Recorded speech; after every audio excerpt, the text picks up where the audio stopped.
Robinsone vzdálený, svůj lodní deník můžeš psát. Ten, kdo čte v něm o tvých trápeních, právem řekne jedenkrát. Báječný byl Robinson, prál se s dálkou sám, ostrovem doved vládnout, všechno měl, lásku žádnou, až báječný svět hrdinů dnes úsměvným se zdá. Robinson naším přítelem dál zůstává.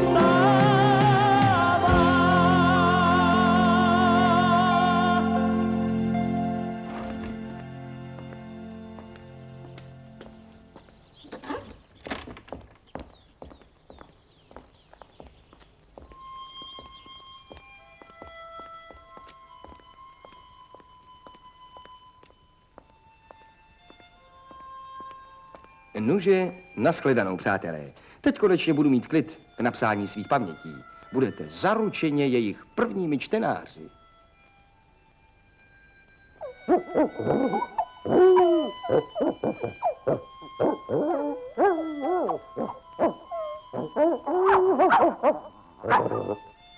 No tak lehni, buďte sticha.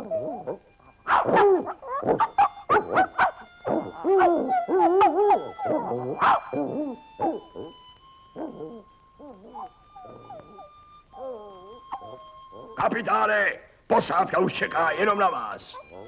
Vraťte se s něčím znamenitým. Hlavně nám nestroskotejte, pane Robinsone. Nemějte obavy, pánové. A brzy nashledanou. Bade, honem! Jedem!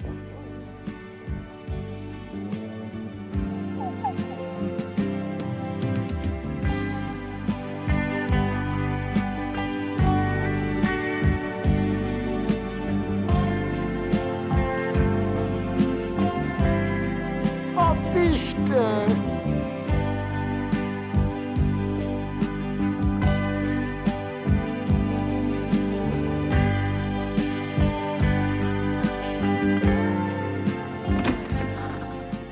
Tvé lože, Bade.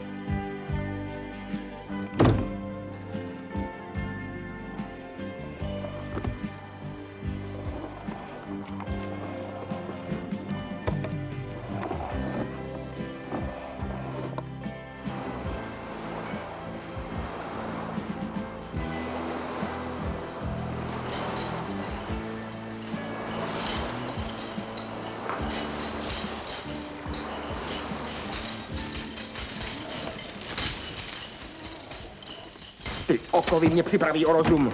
Co pak v tom rámusu se dá vzpomínat?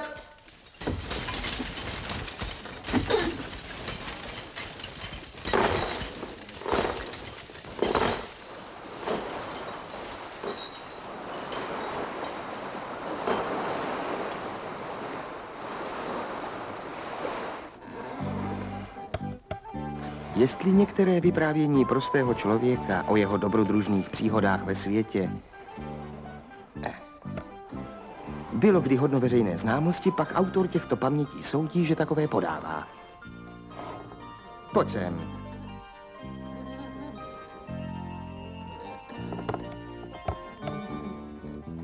Moje matka pocházela z města Yorku, ze starého, váženého a zámožného rodu.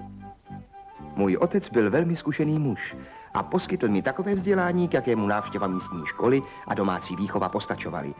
Mě však jedině vábilo stát se námořníkem. Často jsem sníval o jižních mořích a dalekých plavbách a moje mysl byla zcela naplněna touhou po dobrodružstvích.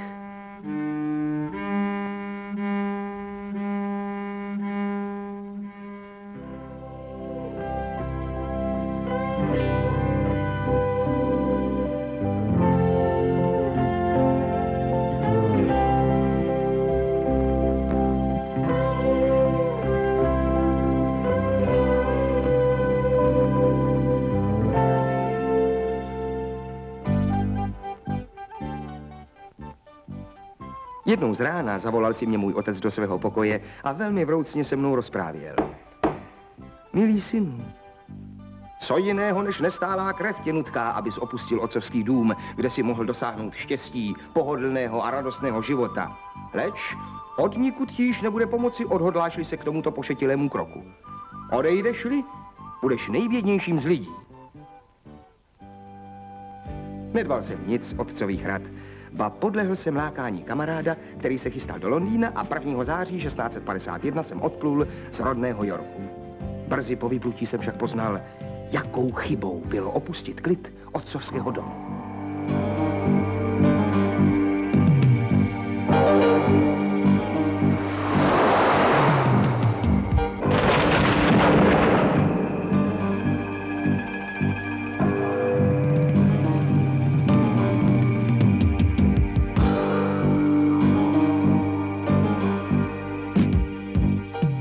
S vypětím posledních sil jsem se zachránil a kapitán lodi se mnou srdečně rozloučil.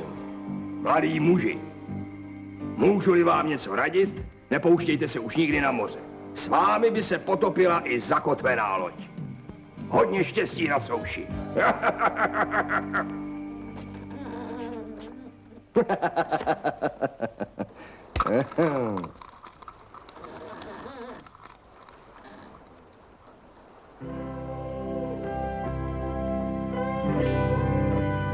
Kam ten mamlas vede loď? Pro boha, kam to jedeme? A to se vychloubal, co všechno má za sebou. Tam jedeš! Na druhou stranu!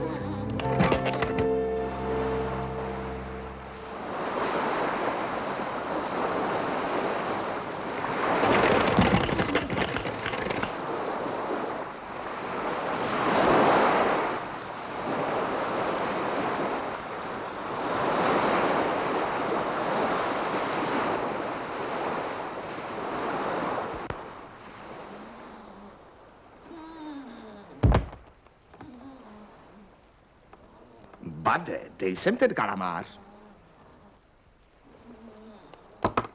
A drž. Po úporném boji se živli zachráněn, ocitl jsem se na pobřeží poblíž Wintertnes.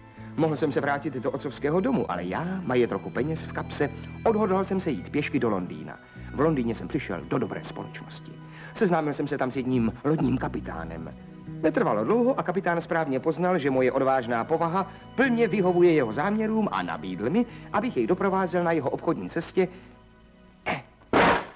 která vedla do Guineje.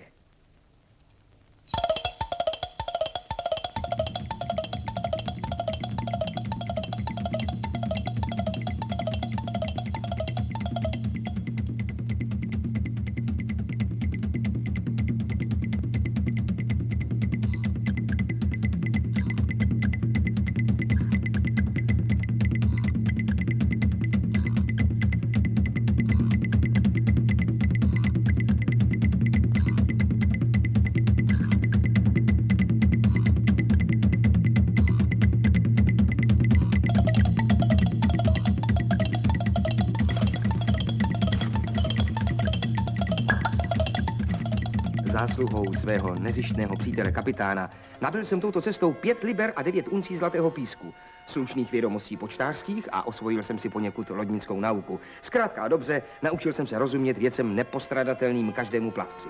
Po úspěšném návratu se kapitán jako obvykle odával svým obchodním záležitostem a já si v duchu blahořečil, že jsem získal tak zkušeného a prozíravého rádce. Na neštěstí můj přítel záhy po návratu zemřel. A já si umínil, že podniknu cestu na téže lodi znovu.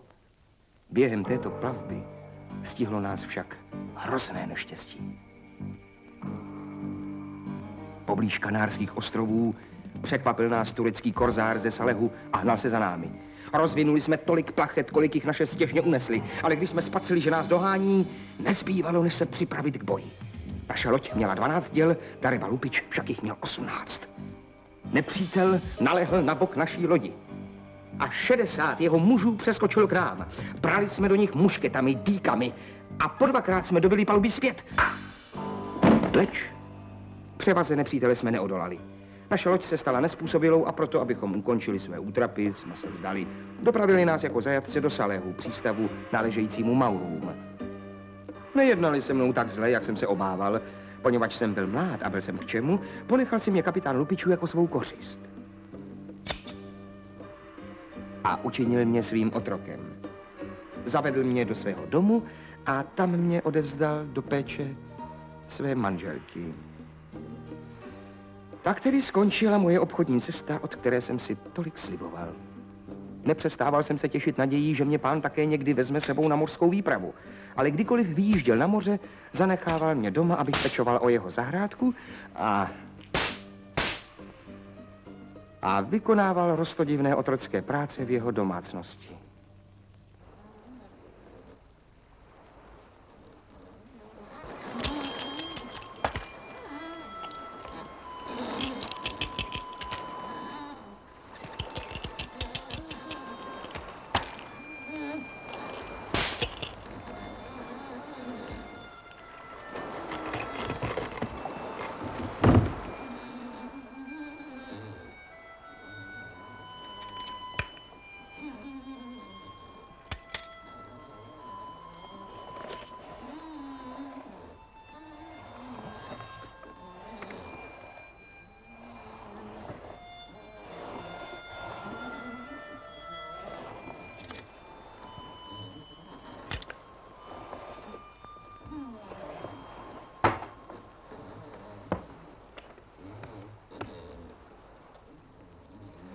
A byla to krušná léta. Otrocká práce v domácnosti Korzárově vyvolávala ve mně jedinou myšlenku – prchnout. Asi tak po 2 letech otroctví naskytla se mi vysněná příležitost. Můj pán, vášnivý rybář, se totiž vypravil na rybolov a v očekávání bohatého úlovku vzal sebou mě a malého otroka Xuryho, abychom mu byli ve všem po ruce. Brzy jsem měl možnost využít této nenadálé příležitosti. Chopil jsem se jí energicky a už ji nepustím. Zápas to byl nelítostný a já jsem cítil, že v těchto chvílích je v sázce moje svoboda. Život nebo smrt, řekl jsem si. A nakonec se mi podařilo Lupiče přemoci. S puškou v ruce obořil jsem se na Korzára. Maure, ty pohané! Přiblížíš-li se, proženu ti hlavu kulí. Po těch slovech se proradný kapitán obrátil a zamířil ke břehu. K němuž najisto dospěl, protože byl výborný plavec.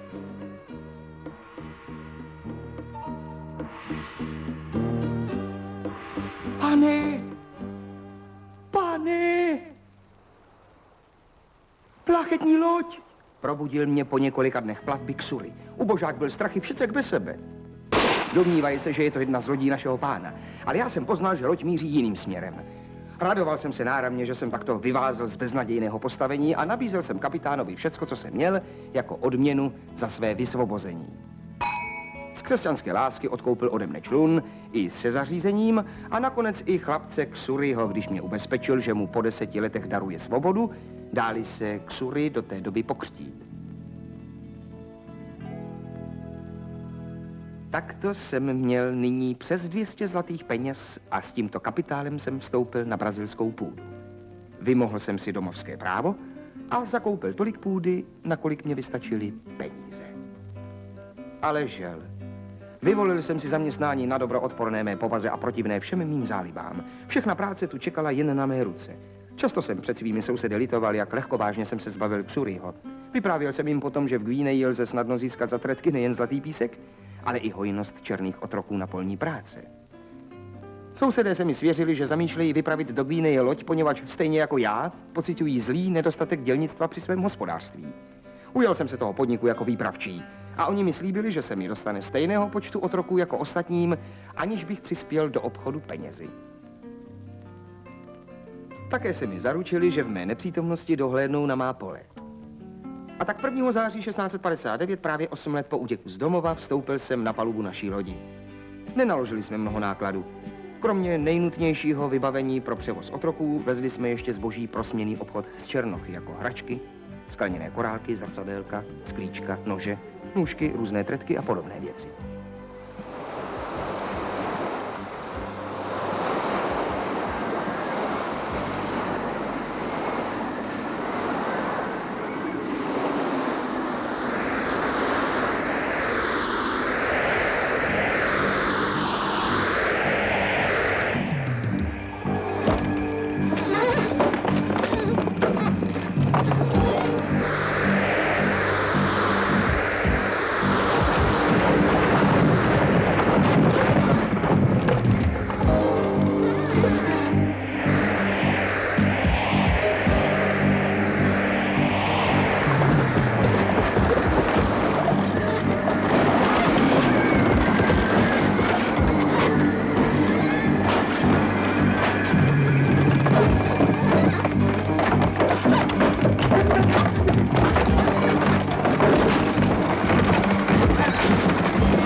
Bade, nech to.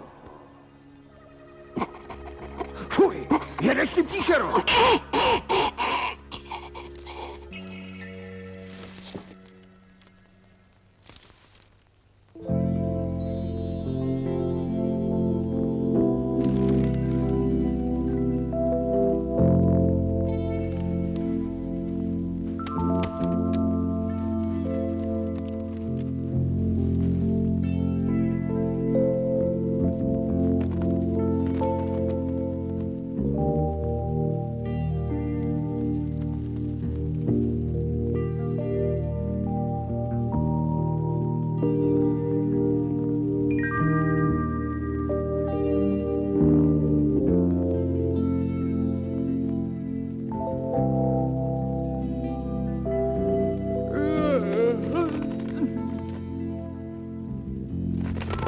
Co to bylo? Ale, že by snídaně?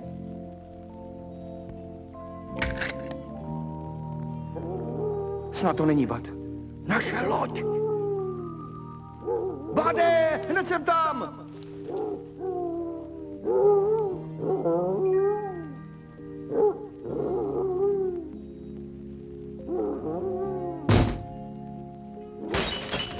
Bade, kamaráde, příteli věrný, jak jsi za mnou doplul?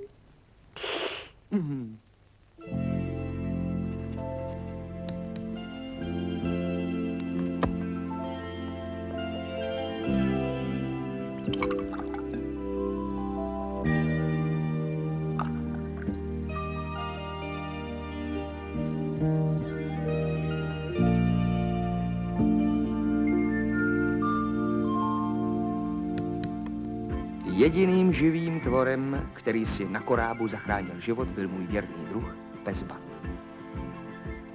Oči se mi zalily slzami, když jsem poznal, že kdybychom zůstali na palubě, zachránili bychom se všichni. Ale uvědomив si, že mi Báč nepomůže, přemýšlel jsem, jak zachránit některé užitečné věci. A tak jsem v prvních dnech po svém znovuzrození vystoupil 11krát na palubu vraku a za ten čas jsem odvozil všechno, čeho se dovedou zmocnit 2 lidské ruce. Měl jsem nyní snad největší skladiště, jaké kdy kolem sebe nakupil jediný člověk. A začal jsem se zaměstnávat myšlenkami na obranu proti divochům, kdyby se snad objevili, jakož i opatřeními proti divoké zvěři, jestli nějaká v těchto končinách žije. Byv životem poučen, že opatrnosti nikdy nezbývá, zabezpečoval jsem se i na tomto pustém místě proti nečekaným návštěvám. Avšak ani v těchto člověka nehodných poměrech nezapomínal jsem na svoje paměti, které osud obohacoval o nové, nevídané zážitky.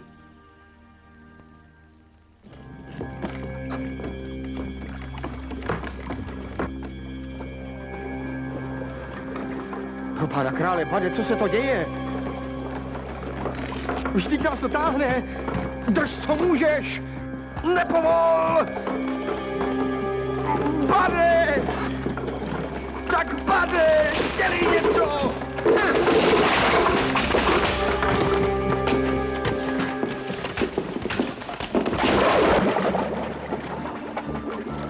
A je po všem.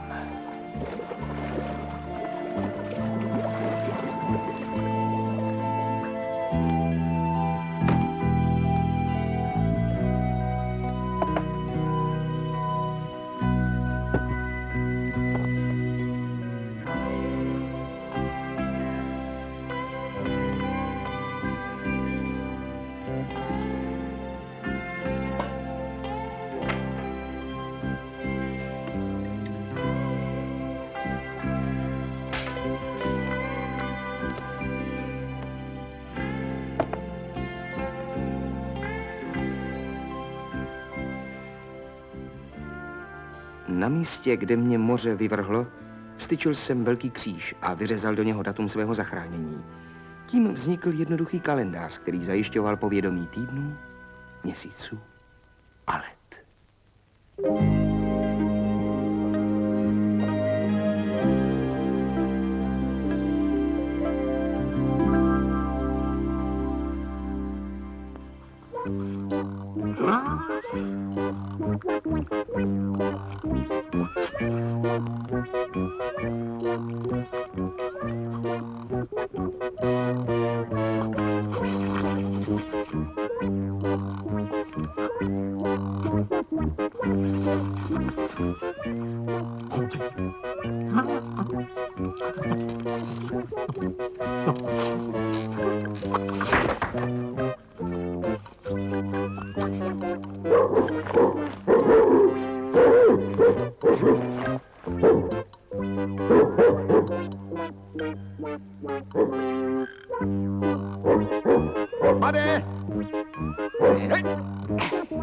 Pane!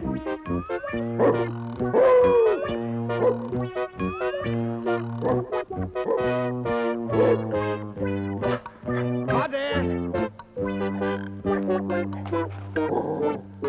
Pane, drž stopu! Spěchám za tebou! Tak pust, dej pokoj, no tak.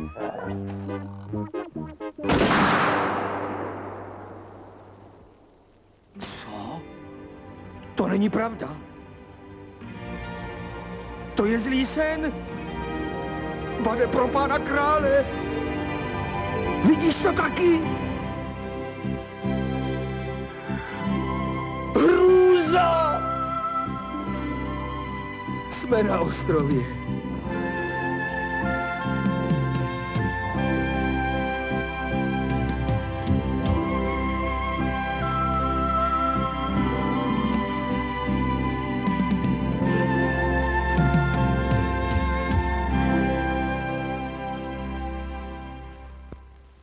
Zjištění, že jsme na ostrově, mnou hluboce otřáslo. Ale po nějakém čase mě napadlo, že bych si mohl udělat sám takové kánoe, jako si dělají domorodci těchto končin z kmenů velkých stromů, a to skoro bez nástrojů a takřka bez práce. Zdálo se mi to netoliko možné, nýbrž dokonce snadné. A těšil jsem se již, kterak svou myšlenku provedu.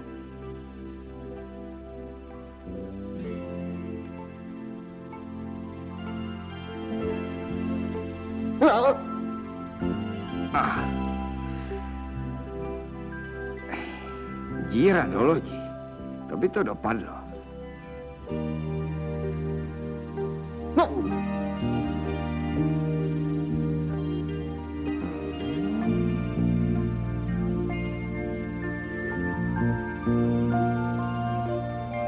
Au.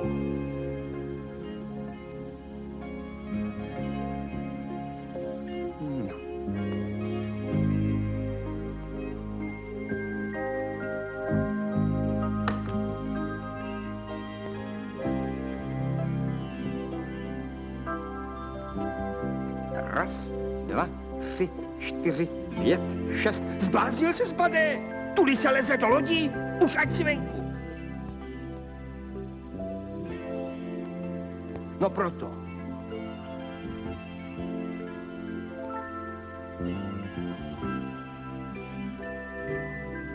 Raz, dva, 3, 4, 5, 6, 7, 8, 9, 10, 11, 12, 13, 14, 15, 16. Raz, dva, 3, 4, 5, 6, 7, 8, 9, 10, 11, 12, 13, 14. To bude stačit.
Pokus opustit ostrov se mi nezdařil.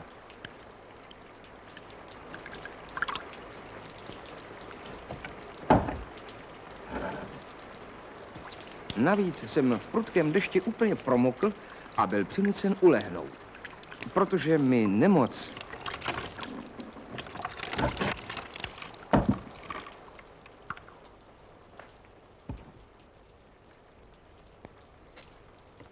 Protože mi nemoc nedovolila pokračovat v mých pamětech, podávám následující období ve formě deníku 21. června. Bylo mi velmi zle. Myšlenka, že se roznemohu, mě k smrti skličovala. 22. června. Poněkud se mi ulevilo, ale stále jsem se hrozil, že upadnu do těžké nemoci. 23. června. Znovu se mi přitížilo. Zima se mnou třásla a hlava mě strašlivě rozbolela. 27. června? Bylo mi mnohem lépe. 29. června. Zimnice mě popadla znovu a já se ptal Boha, čeho jsem se dopustil, že mě takto stíhá. Bídáku, ještě se taž, co jsi učinil? Volal Bůh.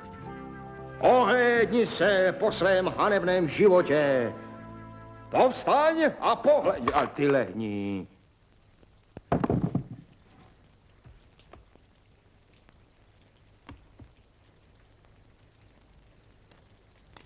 Bohužel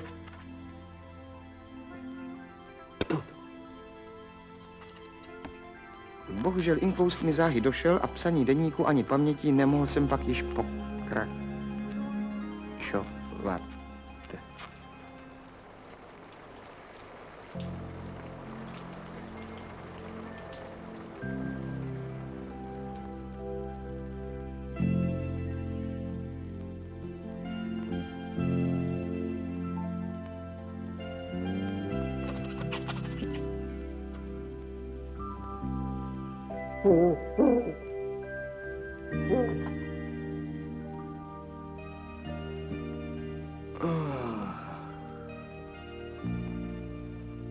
Co pak mě to neseš, Bade? Taky máš hlad. Tak počkej. Třeba tu někde ještě něco zbylo. Nic. Taky nic. Tady taky nic.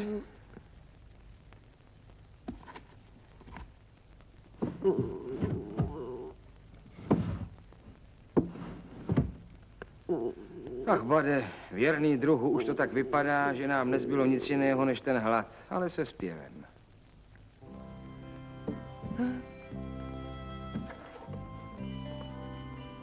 Fuj.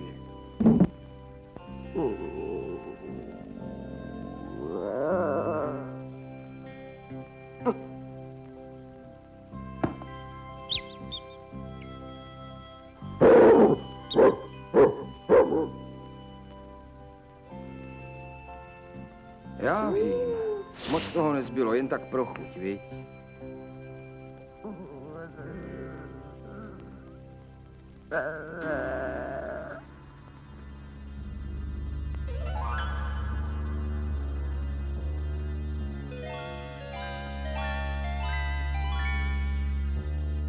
Jsme zachráněni.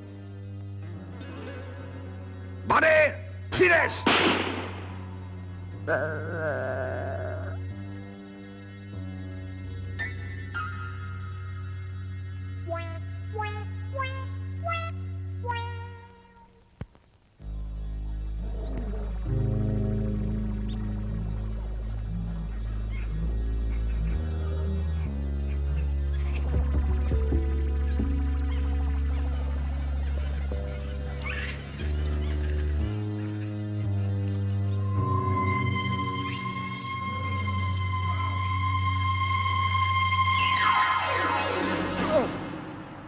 Podívej se. Podívej se, Bade, na tu nádheru. Kde jsme se to odstli?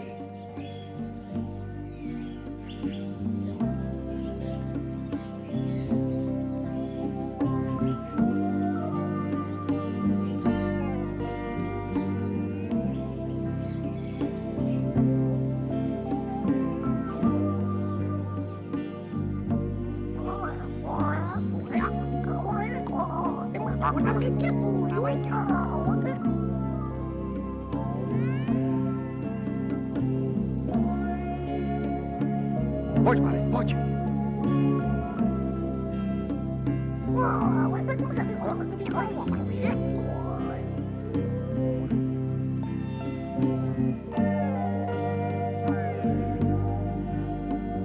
Pojď taky ochutnat.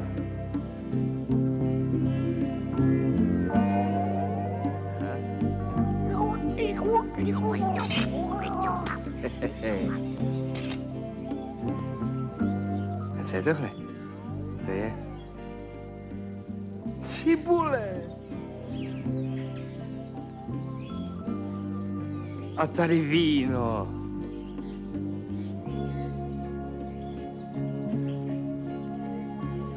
Tady kokosy.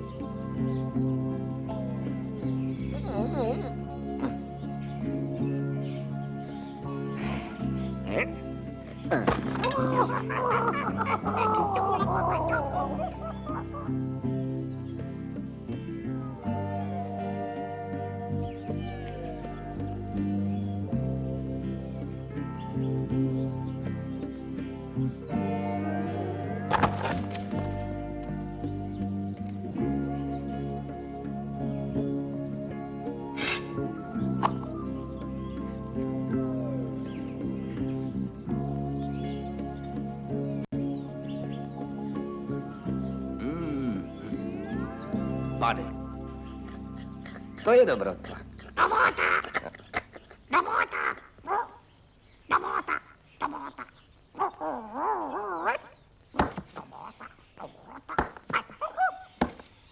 Díky, Brepto.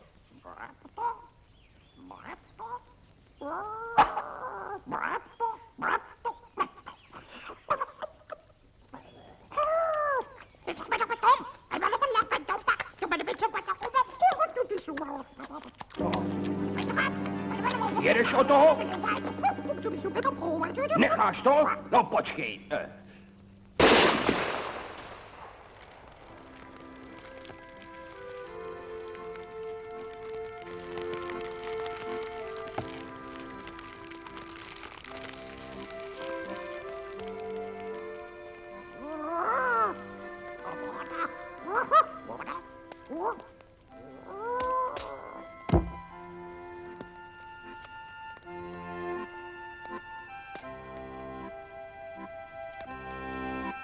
Vem si, Bady. Nechceš? Co je ti? To je pro tebe.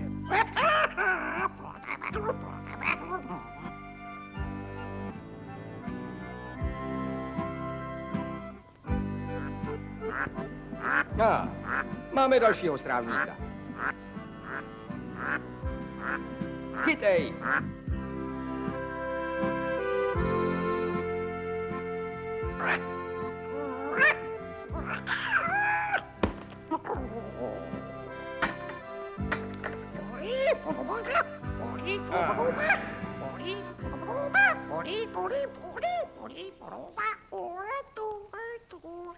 Ty jsi Polly? Já jsem Robinson.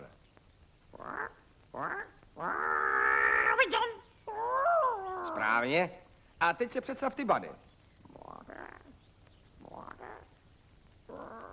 Výborně. A tohle všechno je naše. Bady, co nám to vyrostlo? Obilí, chleba. Budeme péct chleba.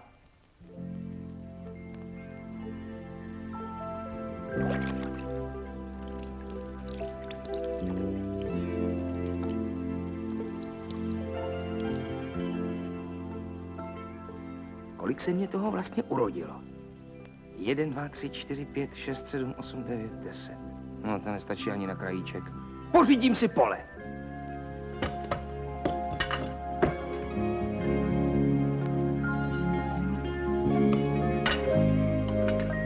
Bade, pojď mi taky pomoct pracovat. Bade, pomoc, pomoc! Hurá!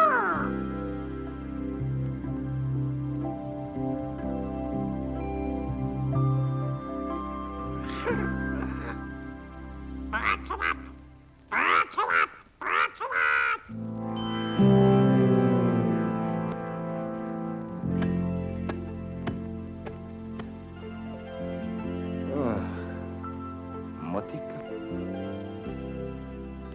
To není ono.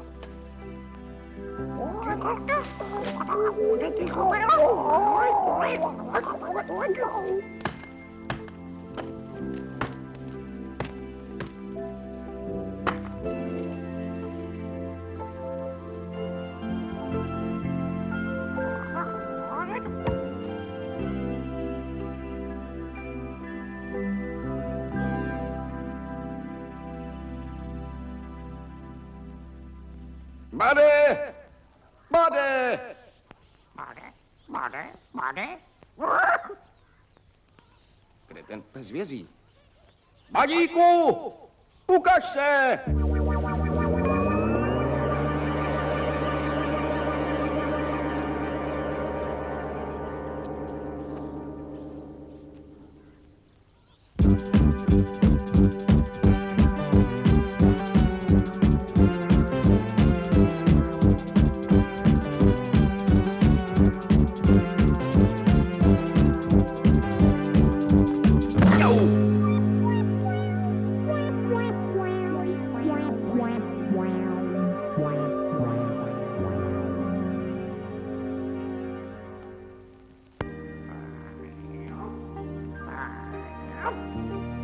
Tak Badíku zaber. Tak, Bade, hezky si lehni. Tak.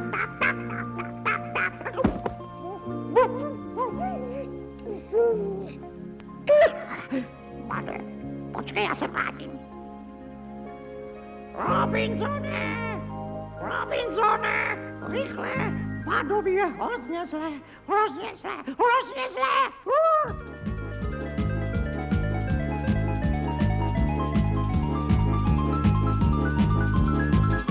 Bade! Kamaráde, co je ti? Snad bys mi nestonal. Tak lež a odpočíň si. Pěkně se zahřeješ a uvidíš, jak se ti uleví. Bolí tě něco?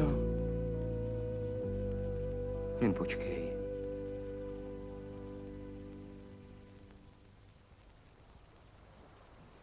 Zase bude dobře.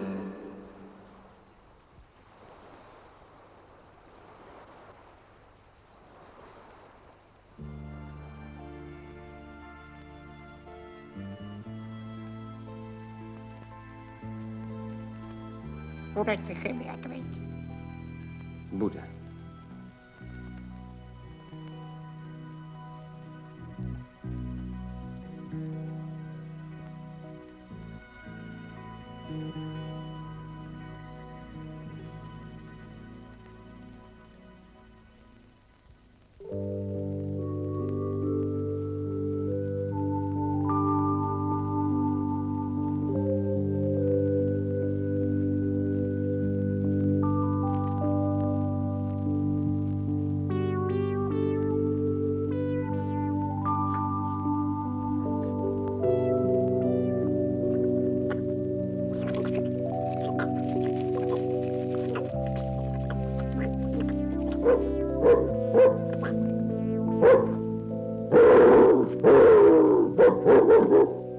Klid, Bade.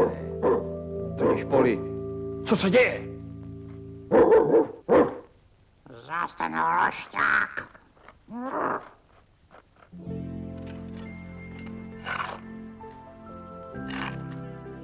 Mat už dírou chodit nebude. Tak ji zasypu. A už se sem nikdo nedostane. A já odtud taky ne. Takže.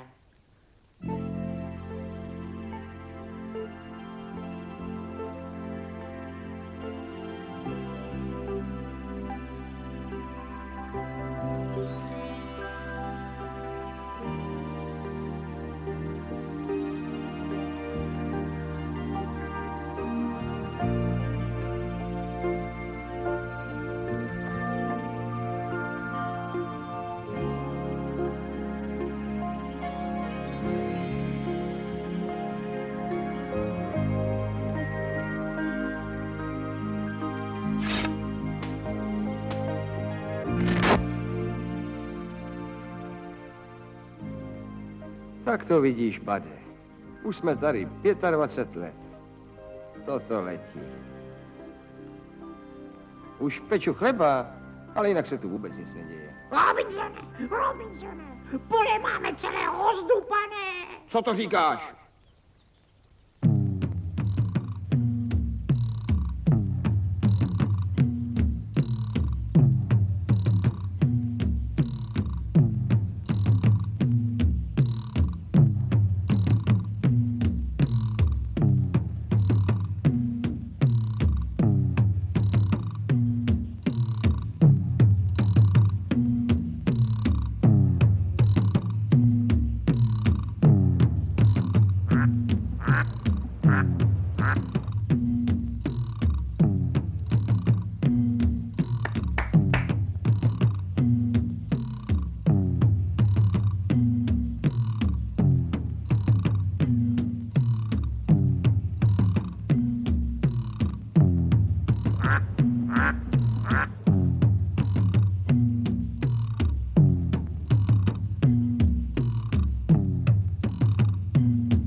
Robinsone, to budou asi ty.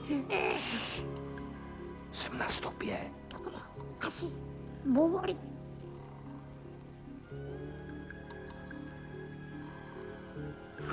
To budou bůvory, určitě.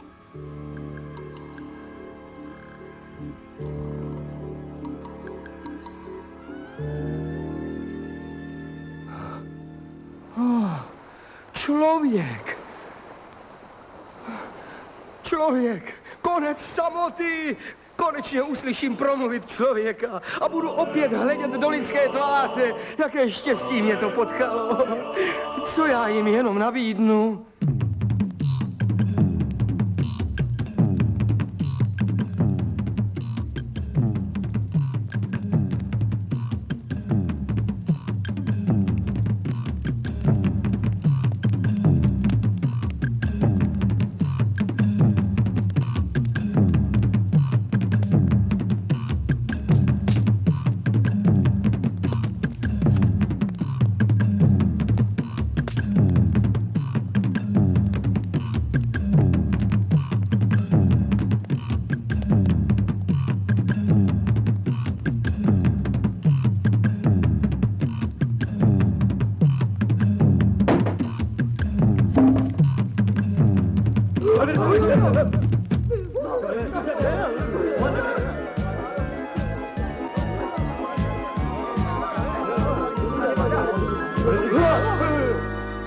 Bratři, lidé, vítejte, co máš?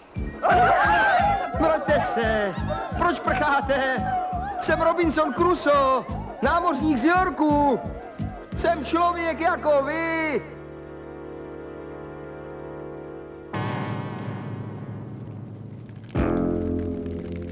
No, to je hrůza. Nesnapoci. Lidožrouti. Kurukume, male koliha. Male koliha. Co mi chce? Děkuji ti za záchranu a slibuje, že ti bude věrným otrokem. A jí taky lidi? Kora, luluj, jo. Kora, ňam, udemo po gopo. No, taky. To prý tady dělají všichni, ale jenom když vyhrajou. Utana taboro Tapolove. Tapolové, klid, Robinsone, můžeš opustit, slibuje, že už to víckrát neudělá. Jmenuji tě svým pobočníkem. A na paměť toho, že jsem tě zachránil v pátek, No, dávám ti jméno Pátek.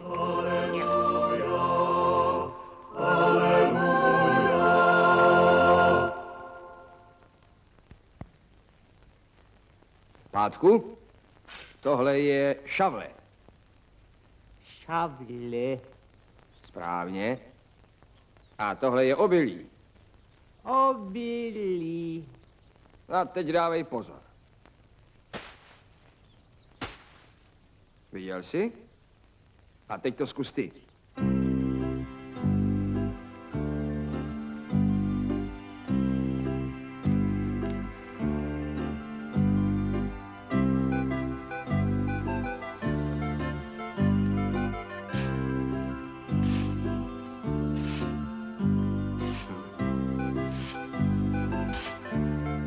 Víno. Víno. Pátek znát.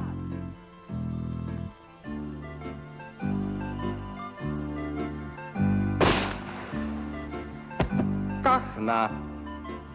Kachna.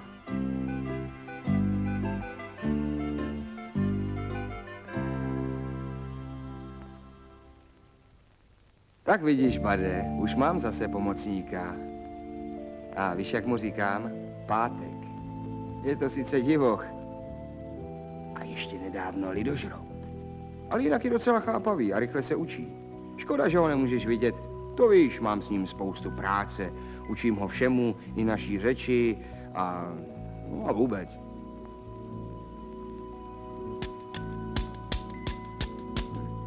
No, abych nezapomněl. Mám tě od něho pozdravovat.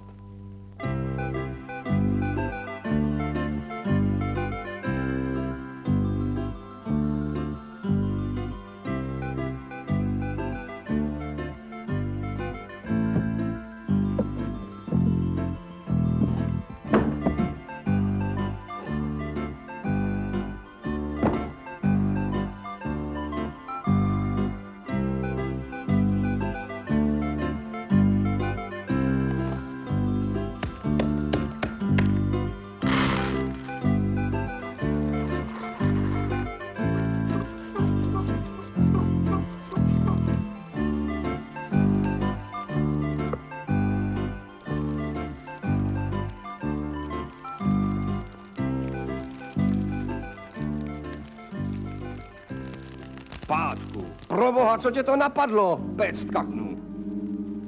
A já mám zrovna takovou chuť na ryby. Pán se nezlobit a jít zpátek nachytat ryba. Pátek umět.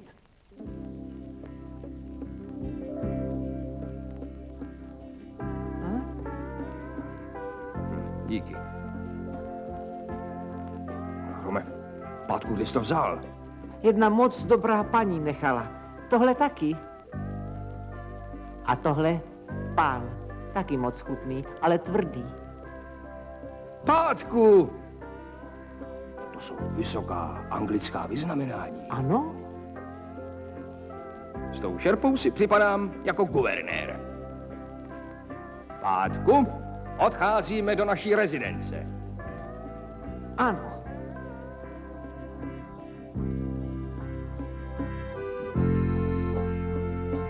Světlo, pan. Pátku, jak ten čas běží a mě už zůstaly ze života jenom vzpomínky. Pán si nedělat stížnosti a raději ochutnat z letošní úroda.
je ten správný ostrov. Tady přistaneme.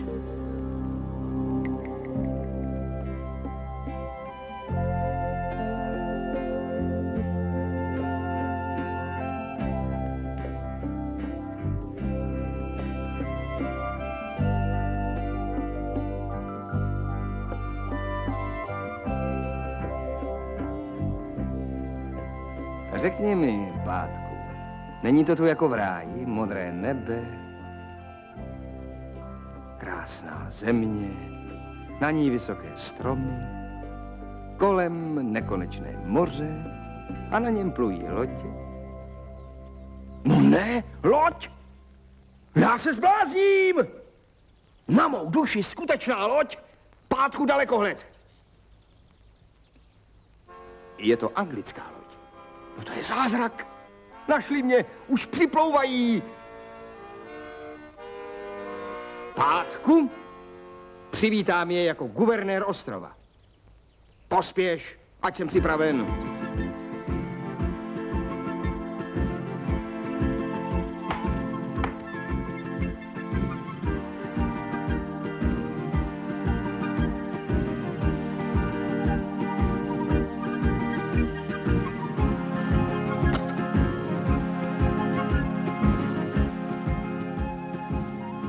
Pátku, udělej něco, ať je mě lépe vidět.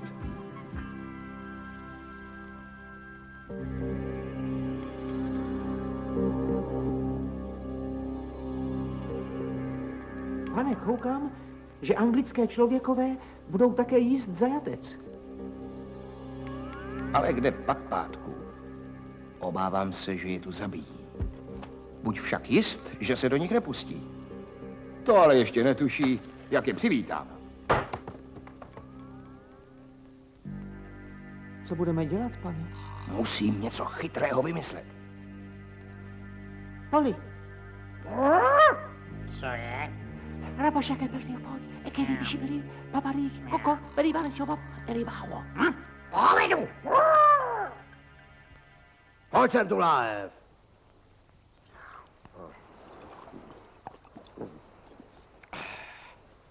Párat se s nima nebudem. Trochu to tady omreknu, jestli ostrov není náhodou obydlený. Když ne, tak je tu necháme na pospas osudu. A kdybych na někoho narazil, tak je oba odprásknem a zmizíme.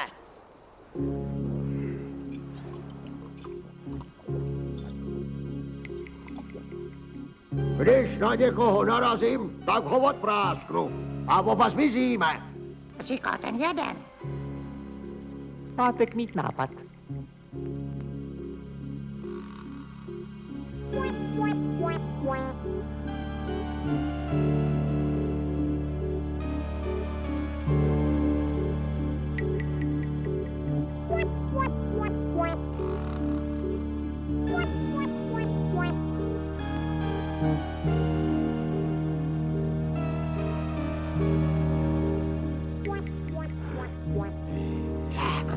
Povod! Povod! Povod! Čeho? Počkej, Bile, jdu za ním.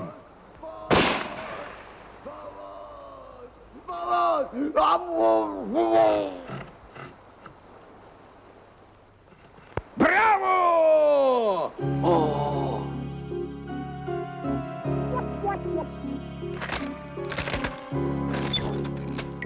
Pomoc! Pomoc! Pomoc!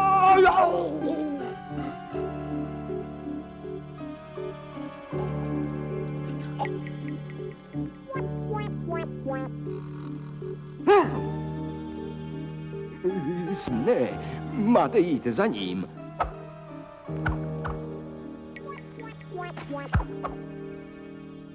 Pomoc! Pomoc! Pomoc!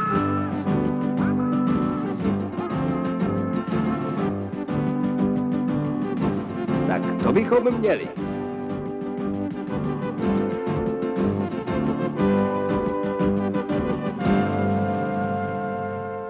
Nelekejte se, přátelé. Jsem guvernérem tohoto ostrova a přicházím vám na pomoc. Mluví k nám Bůh nebo člověk? Nebo kdo? Je to v skutku člověk? Nebo anděl? Já nevím. Nejsem si jist. Jsem člověk, Angličan. A kdo jste vy? Jsem kapitán onoho korábu a toto zde je můj kormidelník. Mužstvo se proti nám vzbouřilo a vysadilo nás sem na váš ostrov. Jestli se odhodlám k vaší záchraně, uvolíte se i vy, že splníte mé podmínky. Vaše podmínky jsou předem splněny, guvernére.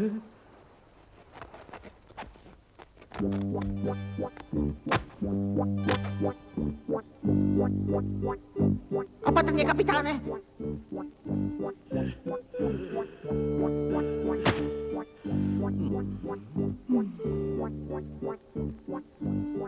Prosím, pane. Prosím, pane. Prosím, pane. Nuže tedy mé podmínky. Mám pouze jedinou. Jakou? Odvezete mě i mého sluhu Pátka zdarma do Anglie. K službám, guvernére. Že ano, kapitáne. No ovšem, a vzbouřence zde necháme. Párat se s nima nebudem, rošťáci!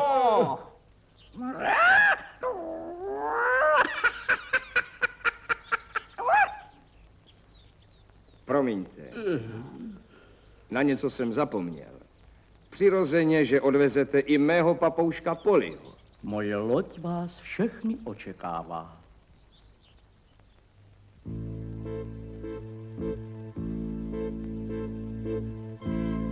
S Bohem, Bade, věrný utěšiteli a společníků, ve svých pamětech na tebe nezapomenu.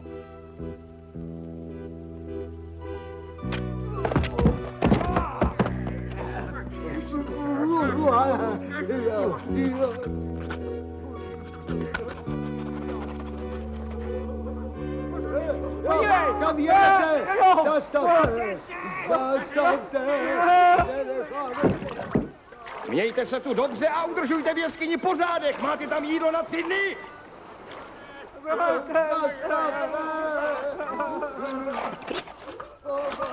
A ještě něco. Tamhle odtud čas od času připlouvají lidožrouti.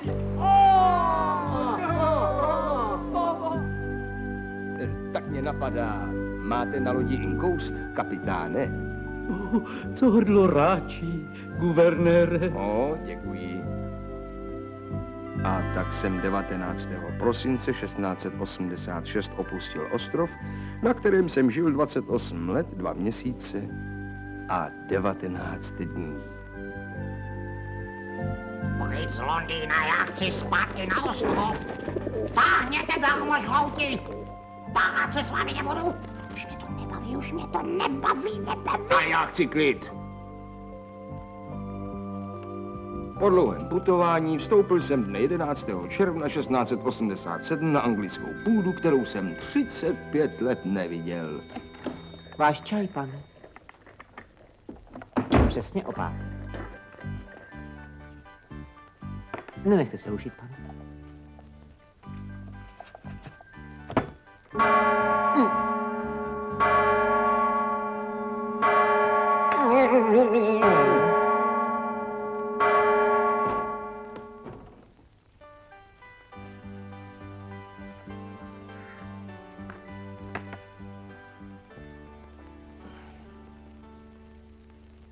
V Anglii jsem teď byl jako úplný cizinec.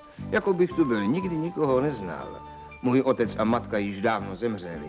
Z celé naší rodiny žili jenom 2 sestry. A poněvadž mě již dlouho považovali za mrtvého, zabrali i můj podíl. Sestry sice nežily v bídě, nedařilo se jim však nikterak skvěle. Jedna z nich ovdověla a ta druhá, dosud provdána, zkoušela hrubosti od svého muže. Poznal jsem, že tu nic nepořídím. Stařičký kapitán, který mě kdysi, když jsem prchal z otroctví, vzal na svou loď a dovezl do Brazílie, mě již nepoznal.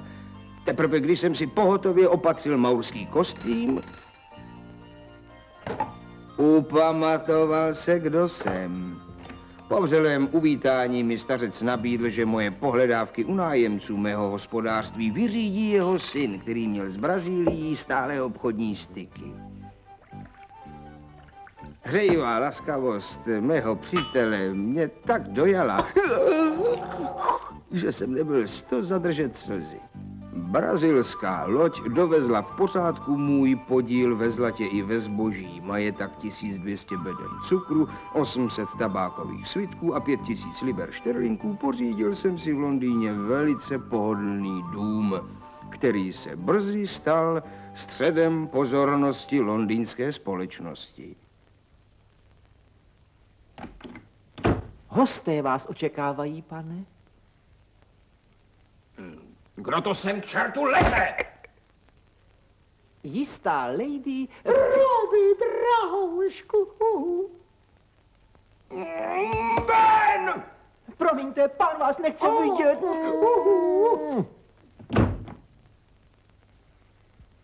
Takhle ty paměti nikdy nedopíšu. Pátku, balíme, jedeme na ostrov.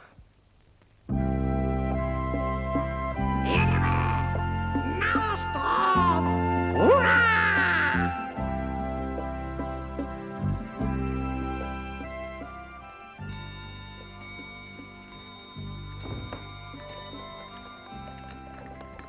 Váš čaj, guvernére, přesně o 5.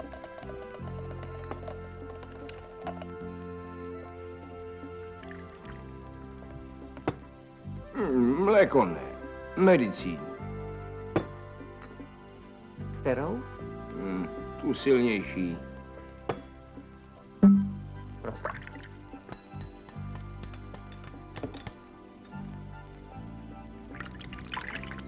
Díky.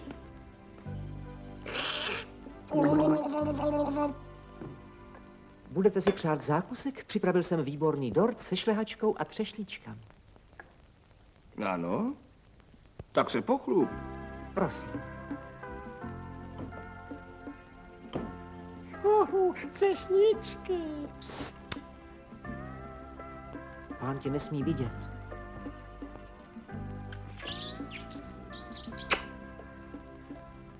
Všechno jsem viděl, všechno. Díky, nic jsem neviděla. Vidíš, věrný příteli, tak jsem si představoval své stáří. Tady sami dva, nikým nerušeni, prožijeme ještě mnoho krásných dnů. Já s tím počítám.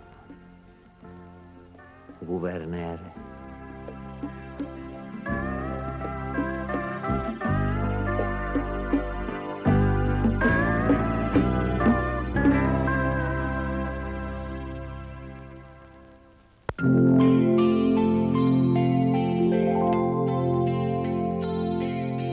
Zdrav, buď Robinsone vzdálený, svůj lodní deník můžeš psát.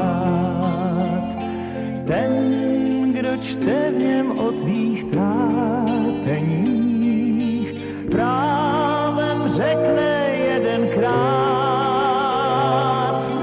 Báječný byl Robinson, prál se s dálkou sám, ostrovem doved vládnout, všechno měl lásku žádnou, až báječný